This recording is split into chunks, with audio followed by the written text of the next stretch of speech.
जय महाराष्ट्र.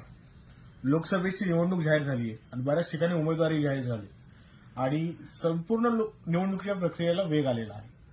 काही दिवसांपूर्वी पुण्यामध्ये प्रमुख 3 उमेदवारांची पत्रकार परिषद पार पडली आणि त्याच्यामध्ये भाजपचे उमेदवार मुरलीधर अण्णा मोहोळ हे असे म्हटले की पुण्यामध्ये मेट्रो आली ती भाजपमुळे आली. मुळात पुणे मेट्रोचं सँक्शन हे काँग्रेसच्या काळातच झालं होतं, पण आपण तो मुद्दा जरा बाजूला ठेवूयात की त्यावेळेस काम चालू नव्हतं झालं वगैरे सगळं मान्य. पण महत्वाचा मुद्दा हा आहे की मेट्रो हाच जर एखाद्या शहराच्या प्रगतीचा, हाच जर एखाद्या शहराच्या सर्वांगीण विकासाचा मेन मुद्दा मांडला आणि त्याच्यावर जर निवडणुका घेऊन त्या पक्षाला निवडणूक द्यायची जर वेळच आली तर पश्चिम बंगालमधून कम्युनिस्टांचं सरकार कधीच जायला नको होतं, कारण या देशातील पहिली मेट्रो ही पश्चिम बंगालमध्ये चालू झाली. त्यामुळं मेट्रो हा कुठल्याही प्रगतीचा किंवा विकासाचा विषय होऊ शकत नाही.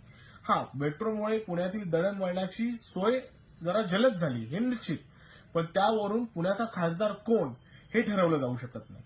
हा पहिला मुद्दा. आणि दुसरी गोष्ट, ह्या अशा जर सोयी सुविधा देणं हे जर महत्वाचं असेल तर मग ब्रिटिशांनी सुद्धा अनेक अशा गोष्टी भारतामध्ये केल्या होत्या ना. म्हणजे भारतामध्ये मेट्रो रेल्वे आणली ती ब्रिटिशांनी आणली.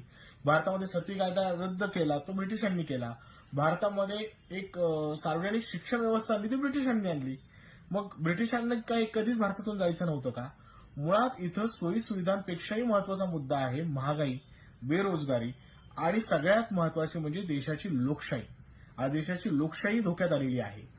देश हा हुकुमशाहीकडे चाललाय आणि त्या हुकुमशाहीच्या विरोधात ही निवडणूक आहे आणि म्हणूनच या ठिकाणी भाजप नको, या ठिकाणी इंडिया आघाडीच पाहिजे.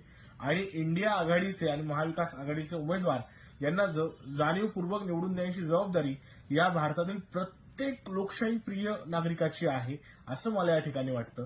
त्यामुळं भाजपने हा विकासाचा खोटा फुगा कितीही फुगवला तरी त्याला न भूलता इंडिया आघाडीच्या सर्व उमेदवारांना प्रचंड बहुमतांनी विजयी करा आणि या देशाची लोकशाही मजबूत करा.